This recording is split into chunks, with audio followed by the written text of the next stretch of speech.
Halo, aku Rika. Saya Santi. Kami di sini nonton acara Sport Festival. Acaranya menarik, bagus. Di sini ada berbagai macam makanan yang menarik. Jadi, marilah kita semua ikut menyaksikan acara ini.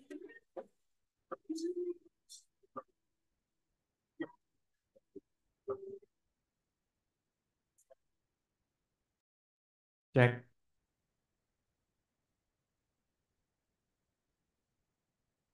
cek, cek, cek, cek.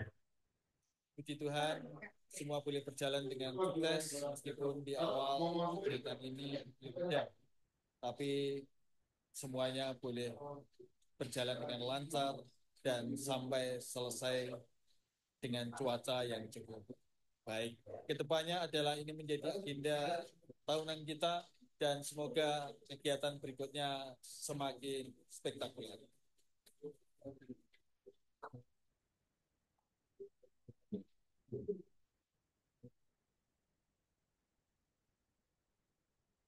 Saya join Zoom-nya ya berarti ya? Iya. Gimana caranya Zoom-nya? Oh iya,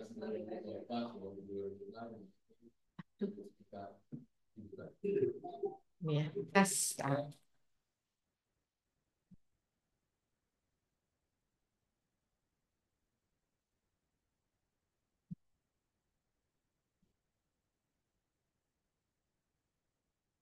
Oke, tahun ini temanya apa?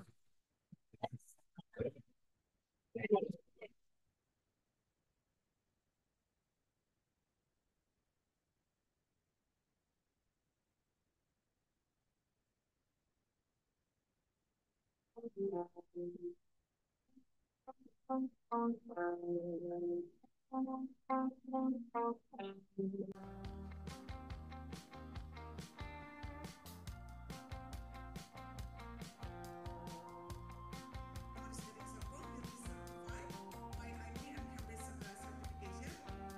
sudah menjadi transformer di bidang digital.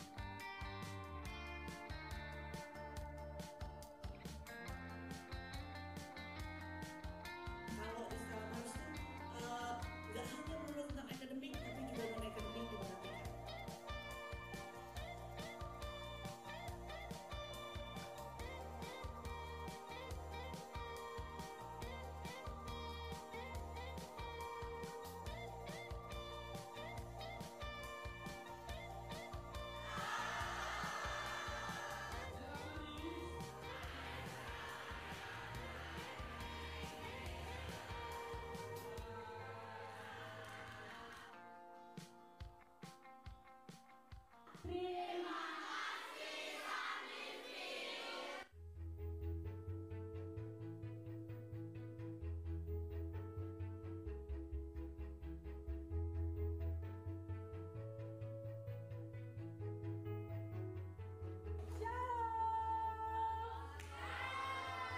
Halo dear parents, hari ini kami sedang berada di sebuah panti asuhan yang bernama Pondok Kasih Agape yang ada di Kelapa Gading dalam rangka merayakan Hustema tahun ini. Sunnyville berbagi kasih dan kebahagiaan bersama anak-anak panti yang ada di Pondok Kasih Agape yang berjumlah berapa Rosa? 90 orang. 90 anak yang terdiri dari 30 anak SD. balita dan SD dan sisanya adalah anak remaja. Dalam acara kami hari ini kami melakukan games bersama anak-anak, kemudian kami juga berbagi storytelling melalui puppet show, kemudian berbagi kasih melalui pemberian goodie bag, makanan, baju-baju, dan juga mainan, dan ada sejumlah alat tulis, dan juga selain itu sejumlah nilai uang tunai, dan ada token listrik yang dibutuhkan oleh panti asuhan di tempat ini. Shalom, selamat sore. Saya Sharon, salah satu pengurus dari Panti Asuhan Pondok Kasih Agape. Hari ini kami berterima kasih sekali untuk Sunnyville Prisco Stella Maris yang sudah datang berkunjung berbagi kasih dengan anak-anak kami di tempat ini. Acaranya meriah sekali, anak-anak sangat diberkati dan penuh dengan sukacita. Saya dan anak-anak mengucapkan banyak terima kasih untuk Sunnyvale Preschool yang sudah datang berbagi kasih dengan adik-adik kami di tempat ini. Kiranya Tuhan membalas kebaikan dari kepala sekolah, staf, guru, dan orang tua yang ada. Sekali lagi Tuhan Yesus memberkati.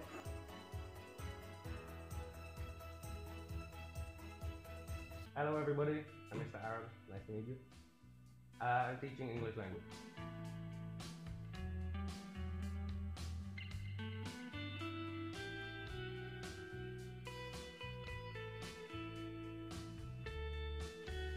That's a very good question actually. So what does being a teacher mean to me? So, I mean, the whole reason I became a teacher, especially here in Indonesia, I believe that what we're doing is we're building the future generation of leaders. Looking at the way the students are able to progress, especially in the English classes itself. I mean, future leaders, hopefully the next president. I mean, it depends really. I mean, a lot of the students here, I mean, they're very independent. They tend to handle themselves, so there's not really much I need to do.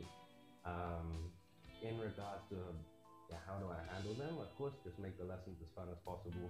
Make sure that the students are learning effectively, and the students at Stella Maris. I mean, over the years of being here, I've been in Indonesia now for around 8 long years. But at Stella Maris, the students are by far my favorite.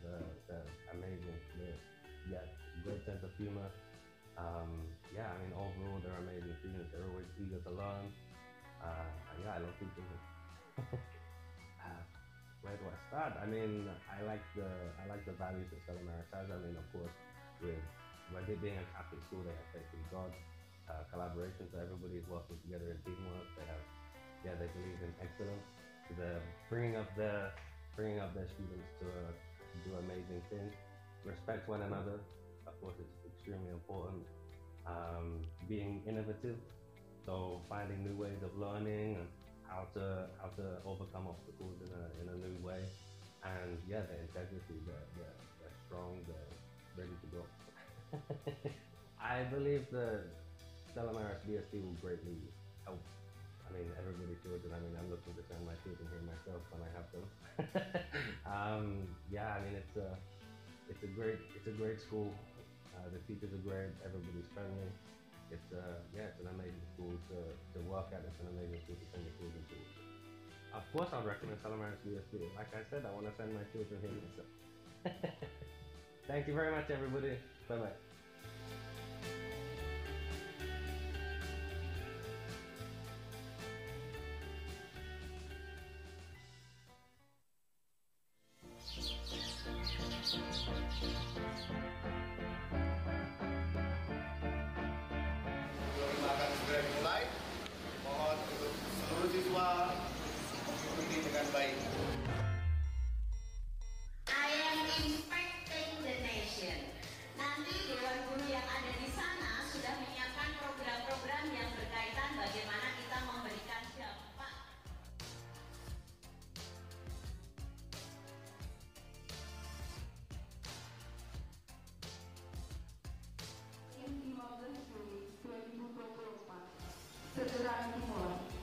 Upacara bendera hari Senin tanggal 15 Juli dalam rangka awal pembukaan tahun ajaran baru. Siap mulai. Laksanakan. Siap laksanakan.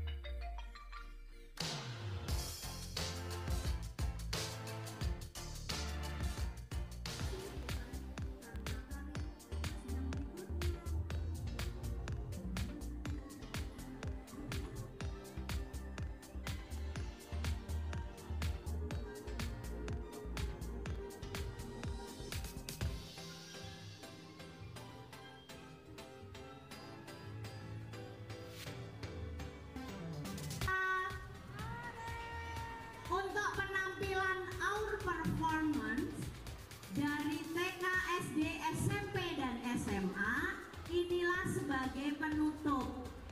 Coba saya pengen tahu, teman-teman orang tua memberikan penilaian berapa? Jempol kah?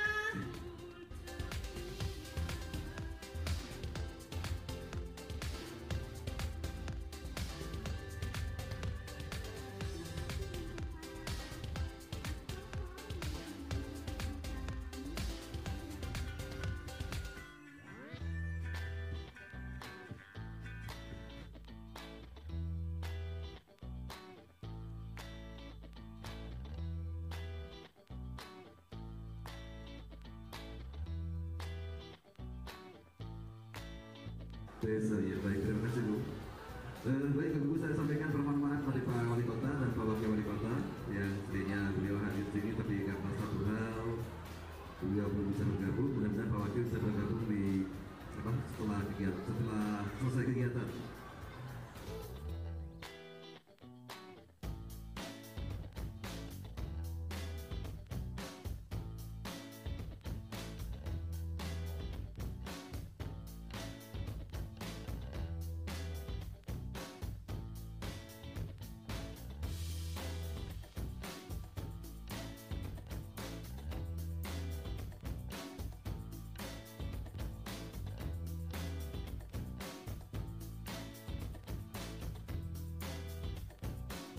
Halo, aku Rika. Saya Santi. Kami di sini nonton acara Sound Festival. Acaranya menarik, bagus. Di sini ada berbagai macam makanan yang menarik. Jadi marilah kita semua ikut menyaksikan acara ini.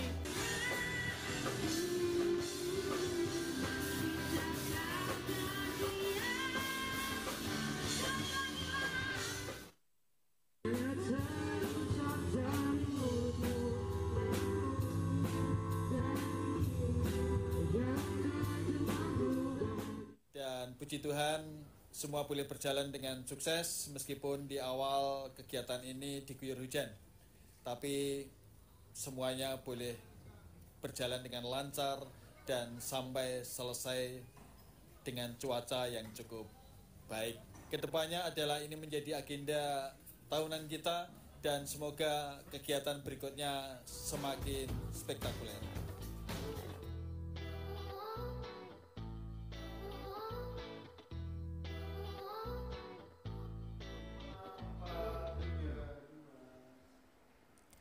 Halo, jumpa lagi di STEMA Talk Podcast bersama saya dengan Kevin Sugiono, tentunya dengan tema-tema yang menarik dan pastinya edukatif nih.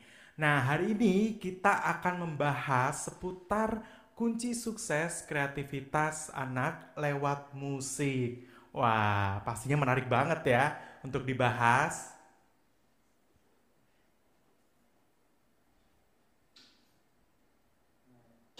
Oke, nah musik itu bisa menjadi alat yang luar biasa untuk mengembangkan kreativitas anak-anak. Musik adalah bahasa universal yang dapat membawa kegembiraan, inspirasi, dan kreativitas ke dalam kehidupan kita, terutama bagi anak-anak nih. Nah, penelitian telah menunjukkan bahwa belajar musik sejak dini dapat memberikan banyak banget manfaat. Nah, seperti perkembangan kognitif, emosional, dan juga sosial. Kira-kira benar gak ya semua penelitian itu? Yuk kita tanya langsung ke Ibu Susan selaku musik edukator di Yamaha Music School. Nah, boleh perkenalan Ibu Susan? Say hello dulu. Halo semuanya. Oke, nah terima kasih banget Ibu Susan udah main-main ke Stella Maris School untuk berbincang-bincang tentang musik di sini, ya kan? Nah, sebelum itu saya ingin menyampaikan bahwa akan ada giveaway berupa voucher MAP untuk pemenang dengan pertanyaan terbaik dan pastinya beruntung. Jadi bagi kalian yang mau tanya-tanya nih, langsung aja tanya-tanya di bagian chat room dengan format nama, /nomor telepon, /domisili, /pertanyaan. Oke, nah sebelum kita ngobrol-ngobrol jauh tentang musik nih Bu, boleh dong Bu Susan perkenalan diri dulu? Ya, Saya panggilnya apa nih? Kak Kevin? Kak Kevin boleh. Kak Kevin. Oke. Ya, terima kasih Kak Kevin. Ya. Ini kali kedua saya ke Stella Maris Podcast. Ya, jadi terima kasih banyak dari Stella Maris. Saya dari Yamaha Music. Perkenalkan, nama saya Susantra Harja dari Yamaha Music Indonesia. Oke. Ya, jadi sekolah musik Yamaha itu sebenarnya sudah sangat berpengalaman. Tahun ini usia sekolah musik Yamaha itu di seluruh dunia adalah 70 tahun. 70 tahun. Ya, Oke. jadi sekolah musik Yamaha pertama yang berdiri di Jepang, di Tokyo tahun 1954. Waduh. Ya, jadi di Indonesia sendiri juga sudah lama ya, lebih dari 50 tahun ada Yamaha Musik di Indonesia. Ya, jadi kita sekarang posisinya ada di banyak kota di seluruh Indonesia dengan jumlah outlet kita ada 118 pada saat ini dan terus berkembang lagi ya, menambah lagi jumlah outlet juga. Amin, terus. amin, Ya, amin. karena kita melihat banyak sekali anak-anak anak-anak Indonesia yang sangat berminat untuk belajar musik, dan kita tahu kalau musik itu sangat bermanfaat bagi semua orang, apalagi anak-anak. Betul, betul banget. Nah, Bu, ini kita ke pertanyaan pertama ya. Apa aja sih kegiatan yang bisa dilakukan untuk mengembangkan kreativitas anak-anak nih? Ya, jadi kreativitas itu sangat penting ya sebenarnya. Jadi memang sekolah musik Yamaha itu memiliki filosofi. Filosofi sekolah musik Yamaha itu adalah musik untuk semua orang. Jadi musik bukan hanya untuk anak-anak atau orang-orang yang berbakat, tapi semua orang bisa bermusik, bisa belajar musik, bisa juga menciptakan sendiri bahkan musik, yaitu termasuk dalam kreativitas ya. Betul. Nah, jadi sekolah musik Yamaha memiliki filosofi seperti itu, akan mendidik semua orang untuk bisa bermusik, bisa menciptakan musik, berbagi kegembiraan bermusik kepada semua orang seperti itu ya. Jadi karena kreativitas ini sangat penting, bukan hanya nanti pada saat nanti dewasa seseorang akan menjadi pemusik, menjadi guru musik, menjadi arranger dan sebagainya, bukan hanya itu, tetapi apapun profesi seseorang di masa depan, kalau dia memiliki jiwa kreatif, apalagi kalau tinggi jiwa kreatifnya, ini pasti akan bisa lebih cemerlang di masa depan ya. Jadi hal-hal yang bisa dilakukan itu banyak sekali ya.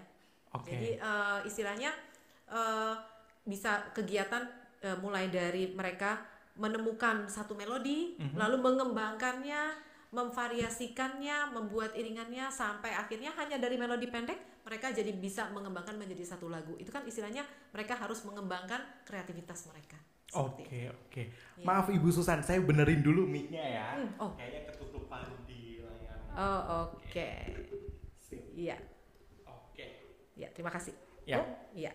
Oke. Nah, Bu, lanjut nih. Kira-kira itu apa aja sih ciri-ciri atau tanda-tanda anak ini, wah, dia punya nih kreativitas tinggi nih. Itu ciri-cirinya seperti apa sih biasanya?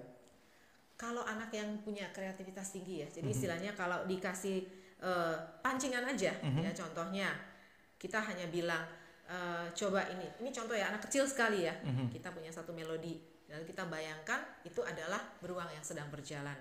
Lalu tiba-tiba dia bilang, oh ini beruangnya beruang kecil, beruang yang lucu, lalu dia akan mengulang memainkan melodi tersebut pada nada-nada yang lucu kecil-kecil. Nah itu dia artinya sudah kreatif ya, itu artinya sudah kreatif. Tapi kalau dibilang kreativitas tinggi, sebenarnya itu harus diasah. Ya, jadi setiap orang pasti terlahir itu memiliki kreativitas. Betul. Pasti, tetapi yang mana yang lebih tinggi, yang mana yang rendah, itu semuanya diasah. Pada akhirnya yang mungkin average saja ya, yang di tengah-tengah itu bisa tinggi karena diasah. Nah, jadi cara mengasah kreativitas itu berbagai cara, termasuk dari musik. Ya, dengan cara yang menyenangkan, dengan cara yang indah, artinya mengasah kreativitasnya. Nah Bu, terus gimana sih cara mengatasi rasa takut atau kurang pede pada anak yang dapat menghambat kreativitas itu, Bu? Ya benar, ini saya juga dengar ya. Jadi istilahnya kita bicara balik lagi ke kreativitas itu bukan hanya di musik ya, tapi sebenarnya apapun, ya kan, seperti itu. Ada orang-orang yang tidak berani mengungkapkan idenya, tidak berani, rasanya takut gitu bahwa apa iya ya saya bisa seperti itu, ya ketakutan itu ada, ya. Jadi ini sangat penting sekali untuk mulai dari usia dini itu diasah. Ya, nah jadi ini memang lewat musik sangat baik, ya karena sebenarnya nervous, rasa nervous itu kurang percaya diri. Ini sebenarnya artinya orang itu harus diasah lagi kecerdasan intrapersonalnya ya. Oke. Iya, bagaimana mengatasi diri sendiri. Nah, ini lewat musik sangat baik. Sangat Jadi, baik, oke. iya, jadi kita harus selalu menanamkan kepada semua ya. Jadi kalau di Yamaha Music School artinya semua siswa bahwa kamu bisa dan tidak ada yang salah. Contoh, dia bikin satu melodi, dia buat satu macam variasi iringan, contohnya seperti itu. Dia membuat aransemen sederhana sekalipun. Jadi jangan dibilang ini salah. Oke. Iya, jadi pasti sebenarnya dia bisa mengkreasikan itu sesuai dengan dia. Jadi istilahnya kalau di sekolah musik Yamaha itu siswa-siswa itu diajak untuk ayo mengekspresikan dirimu seperti itu. Ya, jadi akhirnya kan dia percaya diri bahwa oh memang tidak salah, ini memang karya saya. Ya, karya saya yang merupakan satu-satunya di dunia itu milik dia. Seperti itu. Itu kan sangat berharga. Akhirnya dia berani menampilkan. Dan kita di sekolah musik Yamaha itu mereka bukan hanya menciptakan aja, tapi juga menampilkan. Jadi kita ada wadahnya untuk menampilkan karya cipta anak-anak setiap tahunnya ada acaranya.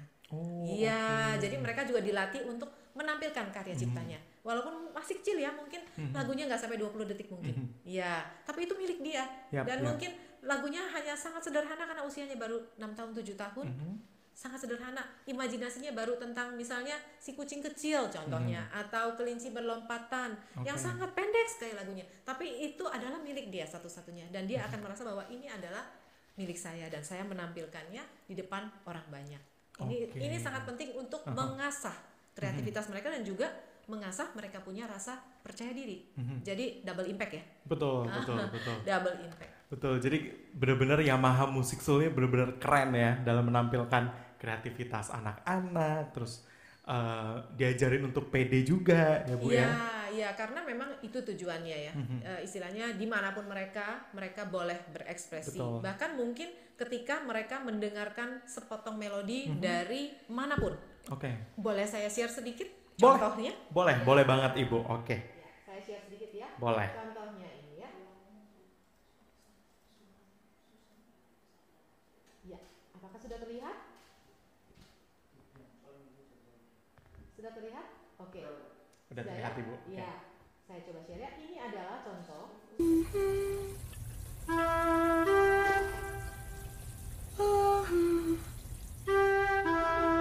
Jadi seorang anak mendengarkan imaman ibunya. La la la la la. La la la la la la la.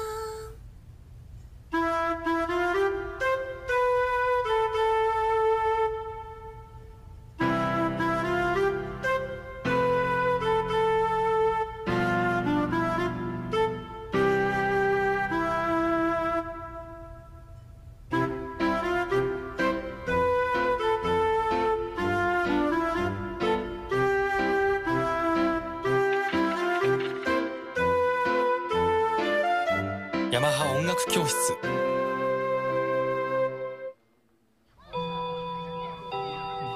Pada saat itu anak-anak mendengarkan suara dari manapun dan dia bisa merasakan itu sebagai melodi. Ya, lalu dia bisa mengembangkannya menjadi lagu sederhana sampai akhirnya bisa menjadi satu komposisi. Dan yang tadi saya cerita tentang wadah ya, wadah untuk siswa-siswa sekolah musik Yamaha bisa menampilkan karya cipta mereka itu berjenjang bahkan. Jadi anak-anak bisa mendapatkan kesempatan untuk bisa tampil di panggung internasional bahkan. Jadi kita ada acara yang namanya Junior Original Concert. Ini adalah event tahunan. Setiap tahun diadakan di sekolah musik Yamaha. Ya. Nah, jadi mungkin saya saya share sedikit ya. Boleh Ibu. Acara yang tahunan tadi Ibu ya. Iya, betul sekali. Acara tahunan tadi, dan ini salah satu contoh dari siswa sekolah musik Yamaha, sebentar ya, yang berhasil menjadi wakil untuk Indonesia di International Junior Original Concert. Ini waktu pada tahun 2018. Dan ini di Jepang.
namanya Yamaha International Halal Concert. Oke.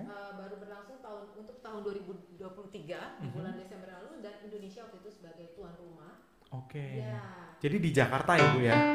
Seluruh negara ya, jadi siswa sekolah musik semuanya ada 10. Yamaha 音楽教室 Mereka juga bermain secara ensemble bersama-sama, ya, ataupun ada juga yang bisa bermain secara solo. Ya, ini bisa di Indonesia. Memang ada wadahnya. Selain mereka menampilkan karya dan menciptakan mereka karya, menampilkan berjenjang mulai dari tingkat sekolah musik,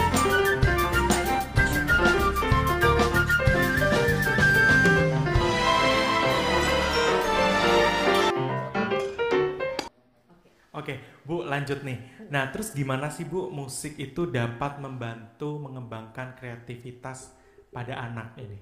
ya, karena diasah terus ya. Jadi kembali lagi seperti tadi, karena terus-terusan diasah, akhirnya dia terbiasa melihat sesuatu itu bisa langsung dia terpikir untuk menciptakan sesuatu. Oke. Iya, idenya langsung timbul. Dan juga apalagi kalau di dalam kegiatan mereka bermusik itu mereka tidak hanya sendirian. Oke. Iya, jadi contohnya di dalam kelas pada saat mereka mulai mengembangkan kemampuan kreativitas mereka untuk menciptakan sesuatu, membuat sesuatu, itu ada guru sudah pasti.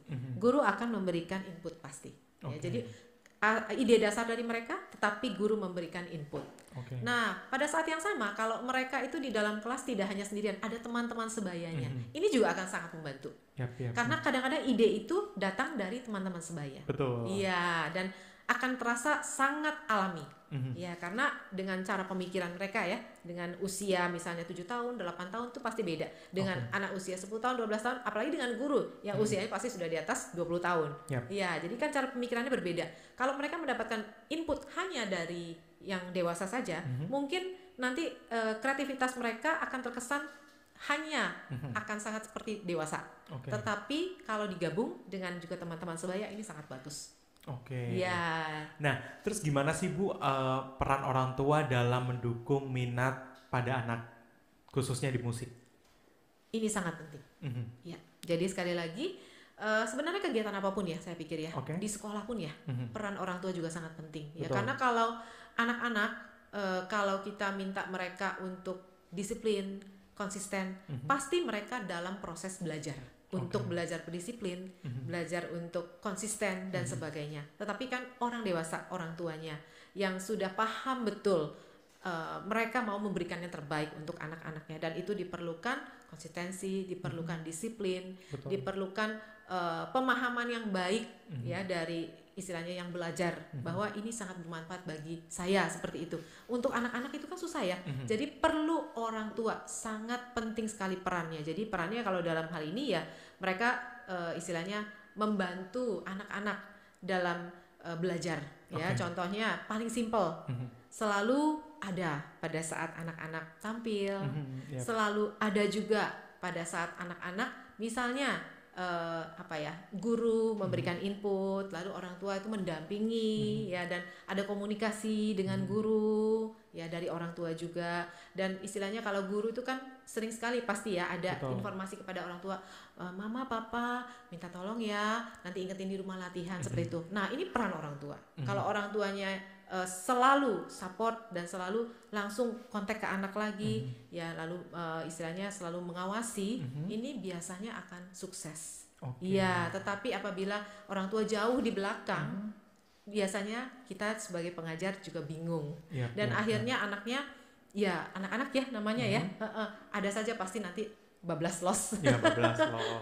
Stop, nggak main musik lagi gitu ya. Macam-macam ya. Ada yang hanya stuck, dia tetap bermusik tapi stuck. Padahal sebenarnya dia punya bakat yang besar, misalnya seperti itu ya. Tapi ini saya pikir bukan hanya di musik, tapi di semua bidang. Di semua bidang, betul.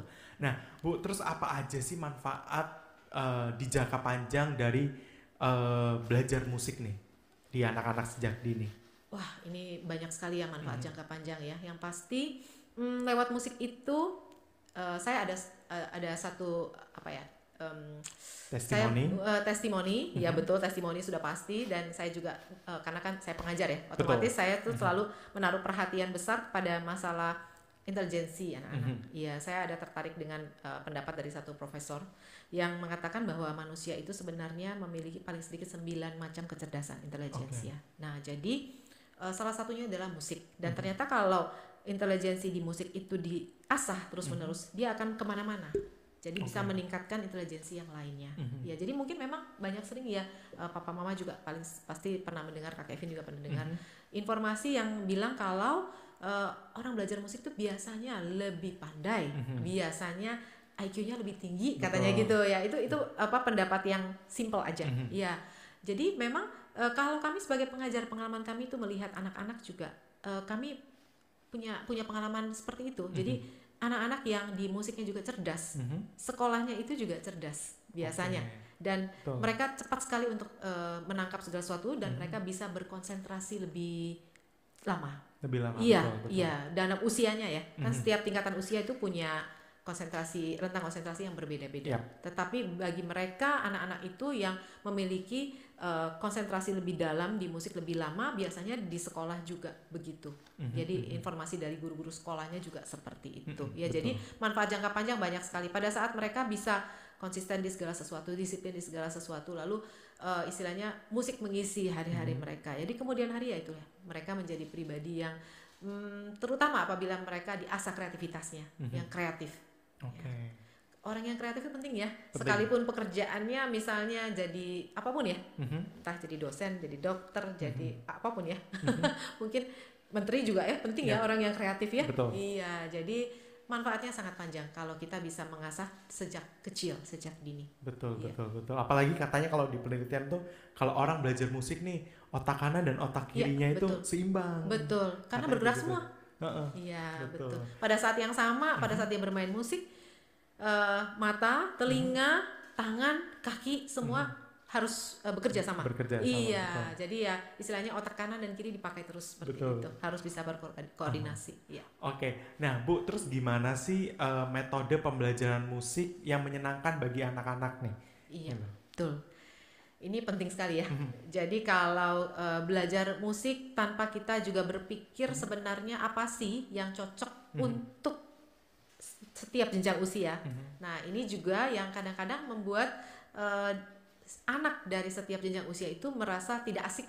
Nah, seperti itu ya. Oleh karena itu memang sekolah musik Yamaha ini juga ada 3 fitur. Yang fitur pertamanya itu memang adalah pendidikan tepat usia. Jadi musik akan diajarkan sesuai dengan rentang usianya. Iya, jadi kayak di Yamaha itu ada kelas dari usia 2 tahun ada, 3 tahun ada, 4 tahun ada. Dan setiap kelas dengan rentang usia tertentu itu cara pengajarannya disesuaikan dengan perkembangan fisik dan mental anak-anak pada usianya. Jadi tidak membuat stres. Ya, contoh anak 2 tahun konsentrasinya ya kadang-kadang 5 menit aja nggak bisa. Iya, seperti itu, cepat sekali ya. Jadi lagu-lagu yang diberikan juga sesuai untuk anak usia 2 dengan durasi juga sesuai, durasi lessonnya, durasi waktu lesson juga sesuai ya, supaya mereka senang. Tidak terasa itu berat buat mereka ya. Jadi seperti yang tadi saya informasikan, kalau anak usia 6 tahun 7 tahun dia baru bisa bikin lagu pendek, mungkin nggak sampai 20 detik ya, tetapi itu adalah usia dia.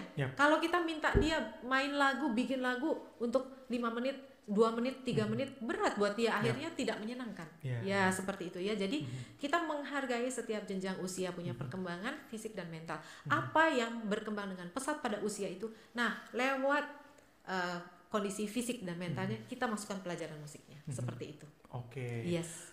Nah, Bu, biasanya kan kalau teman-teman saya dulu gitu kan, sejak kecil nih mereka belajarnya musik klasik nih, ya kan? Nah, itu apakah betul atau enggak sebenarnya harus musik klasik waktu masih kecil?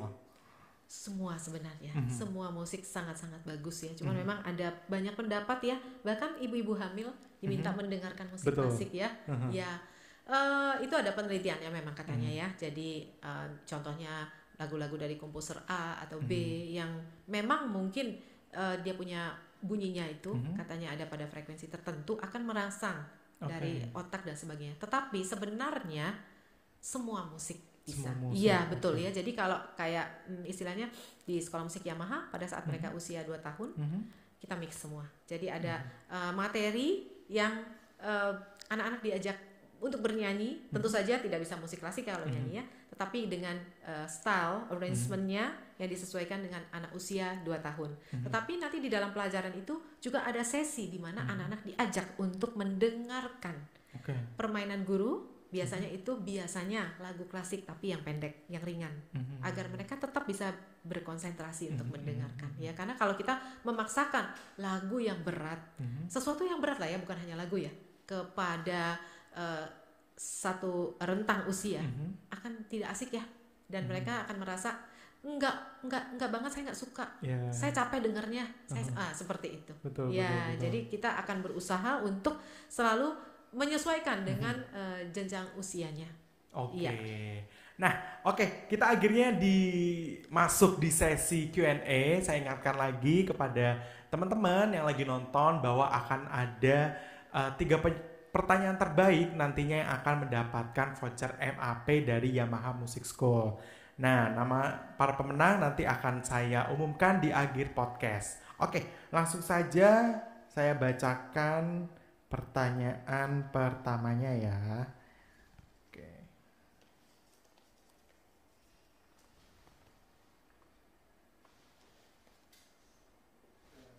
Sebentar.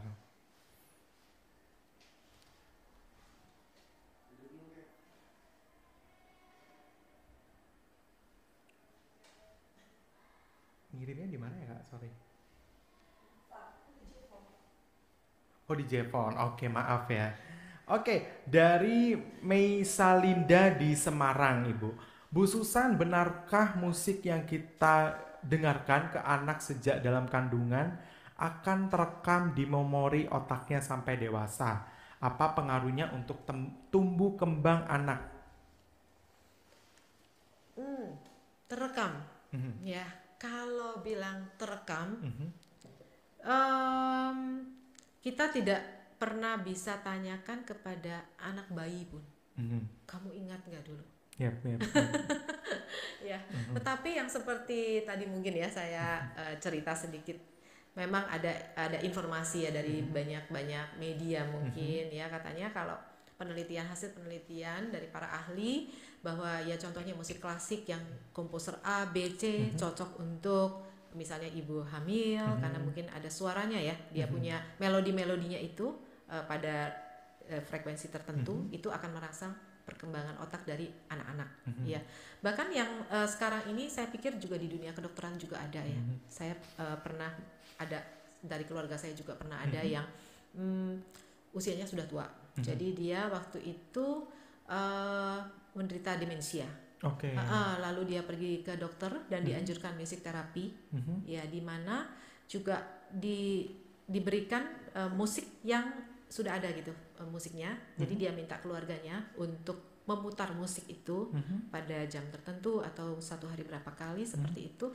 Pada saat itu keluarga saya ada masih saudara jauh, jadi informasikan ke saya ada seperti ini loh dan di-share ke saya musiknya seperti ini ya. Pada saat itu saya dengarkan musiknya, ya ada lagu-lagu klasik ya dari zaman barok dan ada lagu-lagu yang sebenarnya bukan ciptaan dari komposer pada zaman barok itu, mungkin ciptaan dari yang sekarang, tapi memiliki gaya yang sama seperti musik pada zaman barok. Iya, barok jadi ini mungkin Bach ya Bu ya?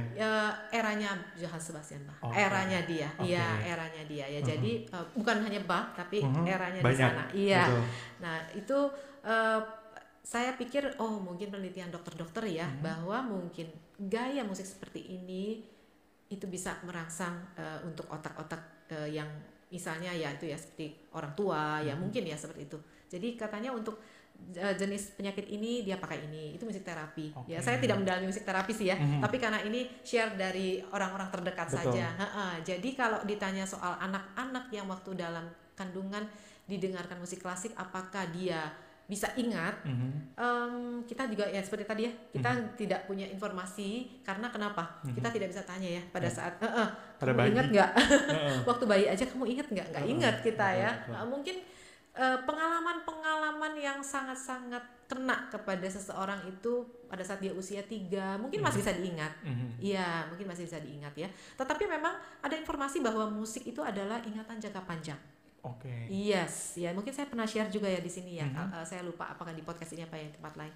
Jadi contohnya pada saat kita menyanyikan lagu waktu kita TK misalnya, waktu kita usia 4 tahun diajarkan di sekolah, sampai sekarang mungkin kita masih bisa menyanyikannya, kita ingat liriknya pada saat kita menyanyikannya. Tapi pada saat kita diminta hanya mengucapkan lirik tanpa melodinya, kita nggak bisa. Betul. Iya. Jadi cuma na gitu-gitu ya Bu ya. Liriknya bahkan kita bisa ingat kalau kita sambil nyanyi. Ya. Ya, jadi saya pernah juga waktu itu sedang berbincang-bincang dengan seorang psikolog, dia bilang, coba ibu sebutkan warna balon di lagu Balonku Ada 5 tanpa dinyanyikan. Saya mikir dulu, ngitung dulu. Iya kan? Tapi kalau pada saat kita nyanyi itu langsung aja. Iya kan? Nah, jadi balonku ada 5 rupa-rupa warnanya, udah gak mikir lagi. Kuning kelam, gak mikir. Tapi pada saat jangan sambil nyanyi. Iya. Itu pasti langsung kita mikir dulu, apa ya warna pertama. Iya, jadi memang musik itu adalah ingatan jangka panjang. Jadi kalau mau dibilang untuk memori jangka panjang, ya memang ada banyak buktinya sih. Ada banyak buktinya. Ya. Oke, nah kita lanjut ke pertanyaan berikutnya Ibu dari Dia Fitria di Andara. Bagaimana cara terbaik untuk memulai pendidikan musik pada anak usia dini di umur berapa sebaiknya anak disekolahkan musik? Sebaiknya jenis alat musik apa yang pertama kali dikenalkan pada anak? Menempelkan stiker nada pada tuts piano apakah baik untuk mengajarkan nada pada anak? Wah, ini dari Ibu Fitria, Dia Fitria. Satu orang. Pertanyaannya banyak. Oke. Ini pertanyaannya bagus. Ya, jadi kalau untuk mengajarkan musik, anak-anak mulai belajar musik, sebenarnya sedini mungkin. Sedini mungkin ya. Jadi istilahnya kalau mulai dari bayi, Anda mau sering-sering memperdengarkan ya musik ya kepada anak-anak bayi juga tidak apa-apa. Ya tentu saja yang sesuai ya. Misalnya kalau mungkin kecil sekali musiknya hanya yang terlalu keras saja, kasihan juga. Ya. Rock metal jangan ya jadi ya. Bukan yang jangan gimana ya, tapi maksudnya disesuaikan ya. Kalau pada saat si bayi hendak tidur, kita kalau mendengarkan musik yang keras kan kasihan juga. Betul. Ya, jadi mungkin musik yang diperdengarkan sesuai dengan kondisi pada saat itu untuk ngapain seperti itu ya. Nah, tetapi untuk mulai belajarnya ya tentu saja sekali lagi kita balik lagi ke yang mana yang sesuai dengan usia mereka. Ya, jadi contohnya kalau di Yamaha kita sudah mulai ada dari usia 2 tahun. Dari usia 2 tahun 2 tahun sudah ada. Ya, jadi cara belajarnya, lalu lagu-lagunya, lalu bagaimana mereka belajar musik itu memang sesuai untuk 2 tahun. Ya, kalau yang disebut dengan golden age itu dimulai dari usia sebenarnya 3 ya, tapi yang paling utama 4 sampai dengan 6 tahun. Itu golden age di mana perkembangan fisik yang terutama dari mereka adalah telinga. Ya, jadi pada anak-anak usia ini mereka cepat sekali menangkap segala sesuatu. Perkembangan telinganya memang luar biasa. Nah, Yamaha Music School mengambil kesempatan ini untuk memasukkan pelajaran musik lewat telinga. Jadi learning by ears. Ini golden age ya. Jadi listening ability mereka bisa diasah 100% di sini.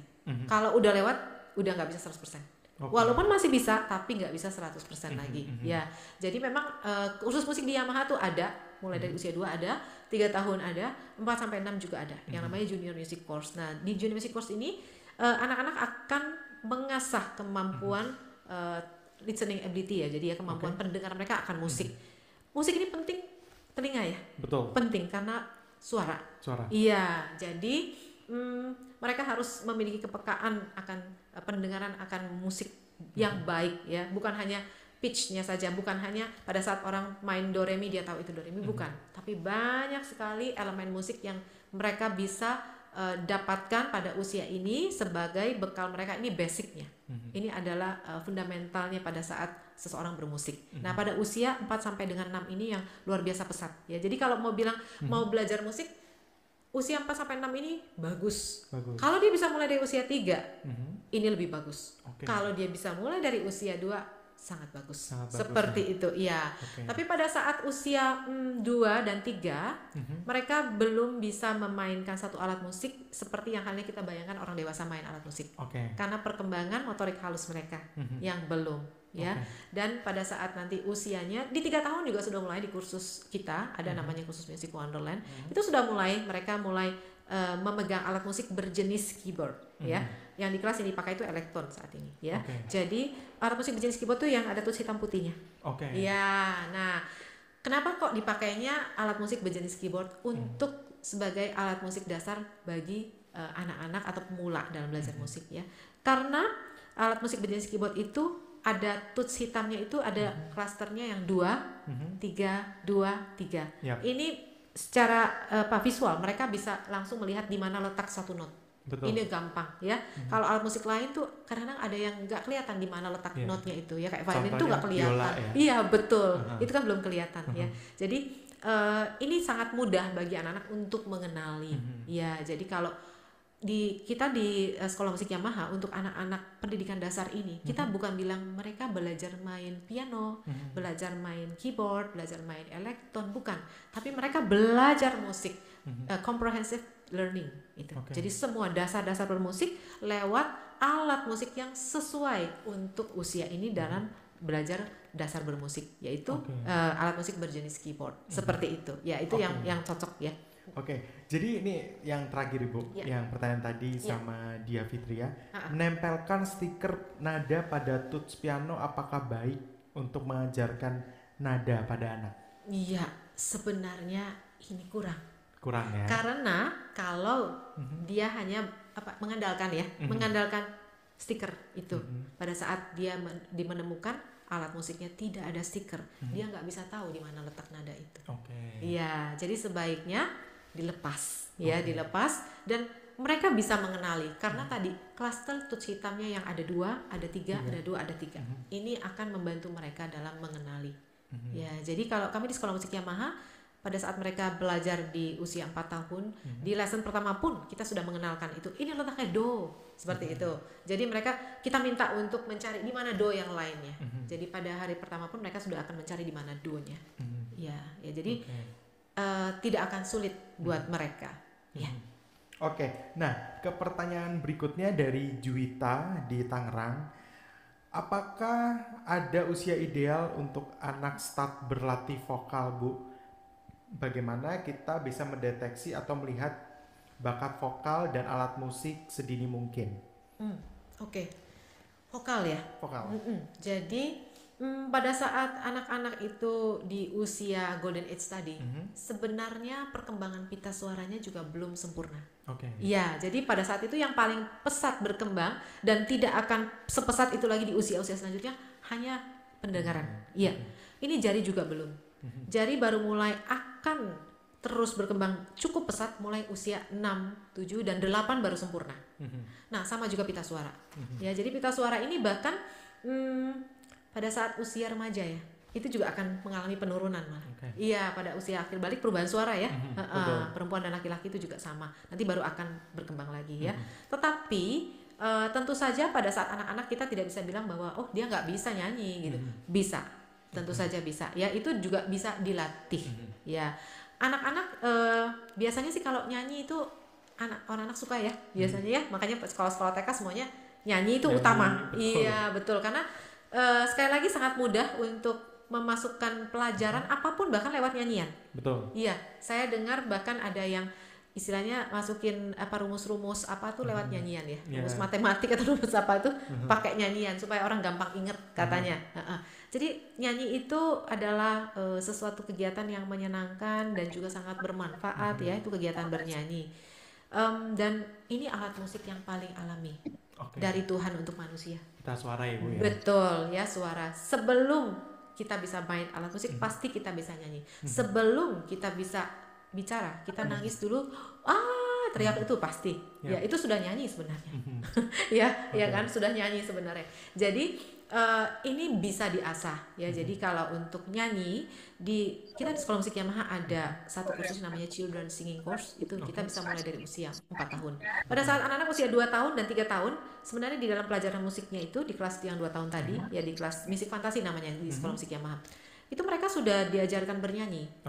Cuma pada saat usia itu kemampuan mereka untuk berbicara juga kan masih kadang-kadang belum sempurna. Iya betul. Jadi menyanyikan itu nggak bisa satu kalimat bahkan.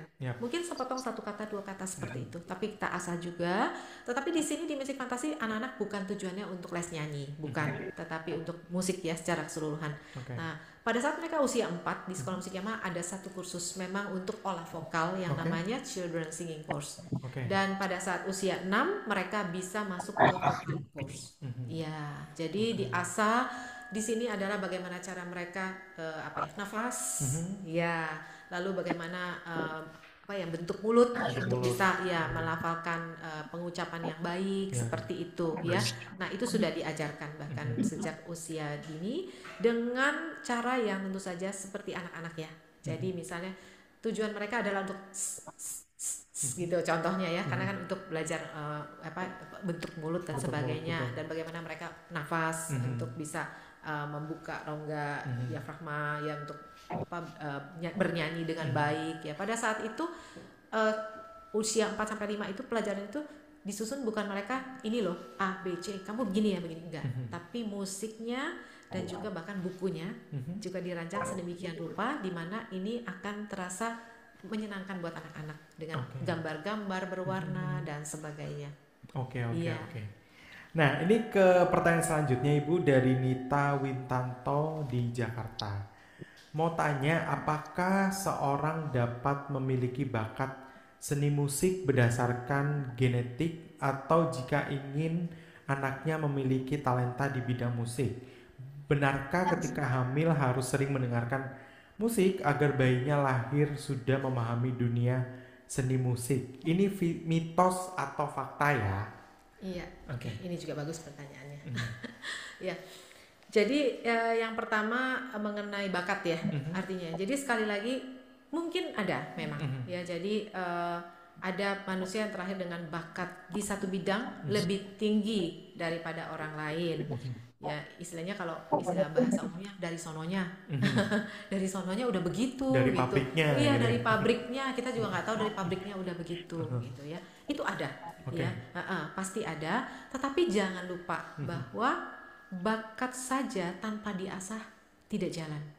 Ya, dan di dunia ini yang terbanyak adalah orang-orang dengan bakat di tengah-tengah ya, average. Itu terbanyak, porsi terbanyak. Ya. Dan itu bisa diasah. Yang akhirnya mungkin dia akan terasah jadi bakatnya besar. Iya, seperti tadi. Jadi kita jangan langsung berpikir bahwa misalnya pada saat anak-anak masih kecil lihat temannya kok sepertinya dia lebih pintar ya, sepertinya kok sepertinya anak saya kok biasa-biasa aja, lalu jangan ciut hati seperti itu. Iya, terus berusaha karena pada saat diasah akan terus meningkat pada akhirnya mungkin anak itu yang berhasil bahkan. Iya, jadi ini mungkin saya pikir berlaku di mana-mana ya, bukan hanya di musik ya. Cuman mungkin kalau musik ini yang kadang-kadang kita dengar informasi selalu mengenai bakat pasti. Oh nggak bakat dia nggak bakat. Lalu tanya, oh itu hebat ya, kenapa? Oh papanya mungkin ya pintar musik atau kakeknya pintar musik, mungkin seperti itu. Iya, ya mungkin ada ya. Tetapi kadang-kadang bukan hanya bakat mungkin ya, karena mungkin misalnya keluarganya itu selalu bermusik, otomatis dia dari kecil sudah berada di dalam lingkungan musik. Yang tadi balik lagi mendengarkan musik terus menerus. Iya, ya sementara pada saat mereka usia dini tadi dengar musik A, dengar musik B, usia pendengaran ya kan, sedang tinggi kan, iya kan? Ya itu. Alpukat segede apa dapatnya? Jadi ini yang membuat istilahnya tumpukan memori di kepala itu penuh dengan musik tadi. Jadi mungkin kalau kita misalnya contoh ya orang yang biasa saja, tapi kita hidup di harganya sama lingkungan keluarga dokter misalnya contohnya. Oh, jus 12. Mungkin saja akhirnya kita bisa tahu banyak sudah, tentang dunia boleh, kedokteran. yang gelas. Ya enggak? Ya sama musik ya, juga begitu. Ya. Jadi bukan dikit hanya aja, musik saya pikir ya. Jadi teman-teman saya juga ada yang karena papa mamanya dokter, anaknya dikit dokter. aja. Apakah kita pikir dia bakat jadi dokter? Belum tentu. Iya, karena memang dari kecil dia lihat papa mamanya profesinya dokter sudah biasa buat dia. Nah, akhirnya dia juga ke sana. Bisa jadi seperti itu. Ya memang untuk genetik atau apakah karena terbiasa itu saya pikir 50-50 ya, 50-50. Iya, 50-50. Iya, ada juga yang mungkin keluarganya pemusik, ayahnya seorang pemusik terkenal, tetapi anaknya tidak mungkin. Ya bisa jadi karena mungkin anaknya ada bakat, tetapi orang tuanya tidak pernah menyertakan anaknya dalam kegiatan bermusik. Akhirnya ya tidak jadi. Iya, jadi balik lagi semua perlu lingkungan dan keluarga. Oke. Iya. Nah, ini ke pertanyaan selanjutnya dari Rianti di Serpong. Mau bertanya Ibu, gimana caranya mendeteksi anak secara dini suka alat musik apa dan bagaimana mengetahui anak tersebut mempunyai bakat nyanyi hanya dari awal nyanyi-nyanyi biasa aja. Tadi udah dijelasin ya, kalau nyanyi ya. Mungkin bagaimana cara mendeteksi anak secara dini suka alat musik apa? Dalam arti mendeteksi anak itu kalau kita tanya sama anak-anak, nanti jawabannya bisa beda-beda. Betul. Ya, itu sangatlah wajar ya. Justru kalau anak yang amat sangat konsisten, itu jarang sekali, hampir tidak pernah ada. Ya, karena anak-anak pasti ya namanya ya, istilahnya fisik dan mental dua-duanya ini kan masih berkembang, turun naik. Ya, pasti seperti itu. Hari ini dia suka A, tapi besok dia bilang tidak suka. Labil jadi ya kalau masih kecil ya. Pasti. Ini bahkan sampai usia remaja pun ya, kadang-kadang masih seperti itu. Sama seperti kita semua mungkin ya, bicara di luar dari dunia musik bahkan. Waktu kecil saya mau jadi insinyur, saya mau jadi dokter, saya mau jadi macam-macam ya. Tapi di tengah perjalanan akan ganti. Iya kan? Iya. Tahu-taunya nanti pada saat dia dewasa, pada saat ketemu dengan teman-teman waktu dia TK, katanya kamu mau jadi dokter dulu, gak jadi pengusaha sekarang. Ada curiosnya Pak? Iya. Jadi kalau ditanya bisa ya? mendeteksi dia suka alat musik tertentu, ini memang tidak mudah sih terus terang ya. Tetapi penting bagi semua ya, kita orang tua ya, untuk bisa memberikan dasar yang kuat. Ya. Jadi sekali lagi, kalau pendidikan dasar musiknya kuat, dia akan mudah memainkan segala jenis alat musik bahkan di kemudian hari. Ya, jadi ini ada testimoni dari saya bahkan ya, dan dari orang tua siswa juga, orang tua siswa saya. Jadi pada saat kecil dia juga ikut kursus dari yang usia dini itu, yang usia 3 tahun waktu itu dia masuk pertama. Dan pada saat usia 4 dia masuk ke junior music course. Jadi memegang alat pertama adalah alat musik berjenis keyboard. Sampai hari ini usianya sudah 17 tahun. Dia juga masih main piano dan elektron masih. Tetapi tanpa orang tuanya sadari bahkan ternyata di sekolah dia sudah aktif dengan main drum, main elektrik gitar, akustik gitar dan elektrik bass. Yes. Jadi mamanya bilang saya tidak pernah tahu, nggak pernah tahu saya katanya. Dan tiba-tiba muncul di pentas seni sekolah dan anaknya bilang oh ya saya suka latihan. Dan pernah juga malam-malam dia ternyata sambil main, sambil nyanyi gitar. Jadi mamanya bilang saya nggak pernah dia belajar secara khusus ya ini ya. Tapi ternyata dia bisa. Saya tanya kepada anaknya, bagaimana kamu? Oh saya coba jadi bisa, karena gampang Kak belajarnya lagi. Saya sudah punya dasar yang kuat. Saya sudah tahu note, saya sudah bisa membedakan nada dan sebagainya. Bahkan saya bisa kreasi sendiri, katanya seperti itu. Dan kemampuan untuk bernyanyi karena saya diasah dari kecil juga di kelas menyanyi sama teman-teman. Jadi pede aja katanya gitu. Ya. Jadi kalau untuk sekarang pada saat ini saya tanya sama dia, alat musik apa yang kamu benar-benar suka? Dia bingung, nggak bisa jawab karena dia bilang semuanya oke. Iya, betul ya. Jadi ini pengalaman dari saya sendiri bahkan kepada siswa saya dan orang tua siswa.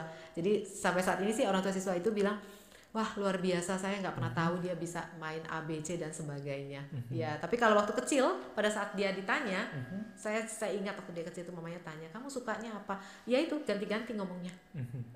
Dia liatin orang main drum, saya mau main drum dong, katanya gitu bilang mamanya. Mamanya waktu itu, nah nanti ya kalau kamu sudah besar ya, seperti itu. Lihat orang main gitar, saya mau dong main gitar, seperti itu. Ya, tapi sampai hari ini yang dia tetap kursus secara khusus itu piano dan elektron ya.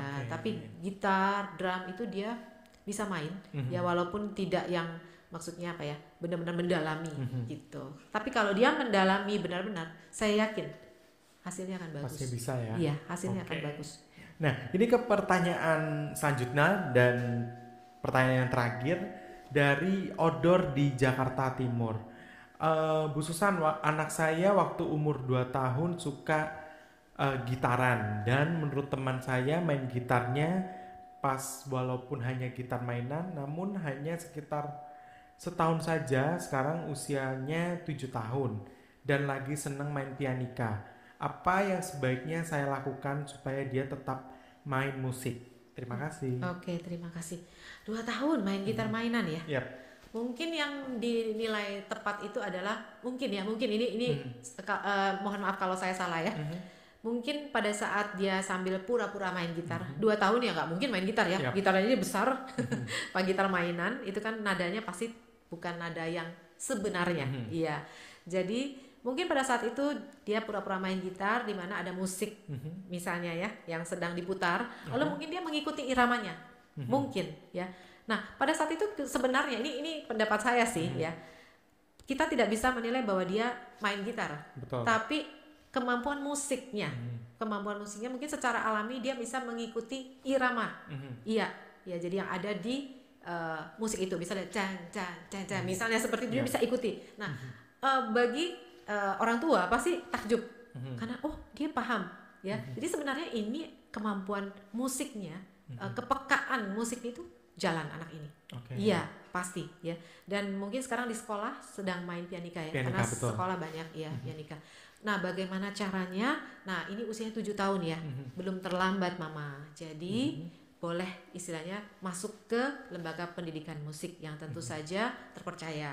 Ya, jadi ada contohnya ya, kalau kayak di sekolah musik Yamaha itu untuk usia 7 tahun itu kita ada banyak jenis kursus. Ya, bahkan kalau yang tadi kita cerita-cerita soal yang bisa ada teman-teman sebayanya ya, usia 7 tahun tuh masih bisa masuk yang namanya Junior Step Fundamental Course. Jadi ini anak-anak bisa bersama-sama dengan teman-temannya bermusik, bisa juga. Iya, atau mau piano private juga bisa, atau pop music course itu juga bisa ya. Jadi kalau usia 7 itu memang sudah otot-otot jari itu sudah berkembang dengan lebih baik, ini bisa dilatih tentu saja. Jangan terlambat lagi, harus segera. Harus dari sejak dini Betul. Oke. Ya ampun, gak terasa Ibu Susan, ternyata kita udah ngobrol-ngobrol selama 1 jam tentang musik yang bisa menumbuhkan kreativitas ya pada anak-anak. Terima kasih juga untuk peserta podcast yang sudah mau meluangkan waktunya. Hari ini banyak banget yang sudah kita sharingkan bersama-sama. Semoga apa yang di-sharingkan bisa bermanfaat bagi teman-teman. Nah, terima kasih juga kepada Yamaha Music School yang sudah berkolaborasi dengan Stella Maris. Ibu, semoga kedepannya makin banyak kerjasama yang terjalin.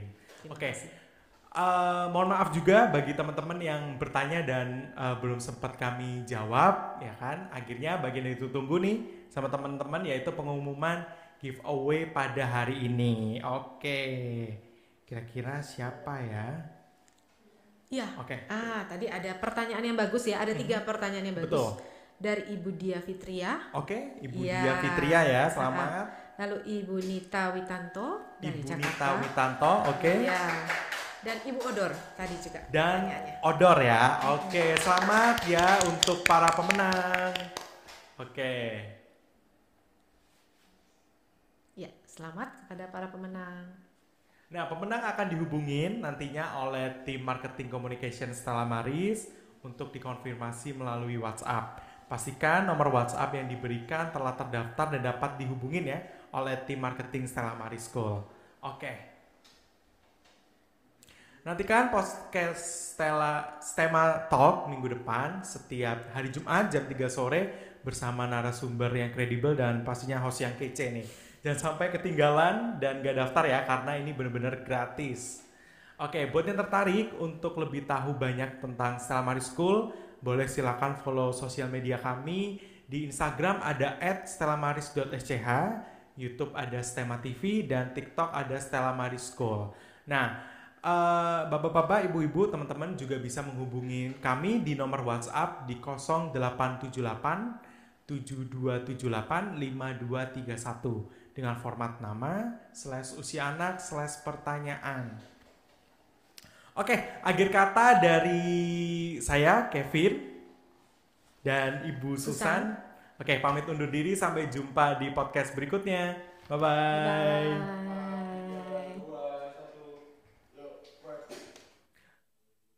2025 dengan ini diresmikan dibuka.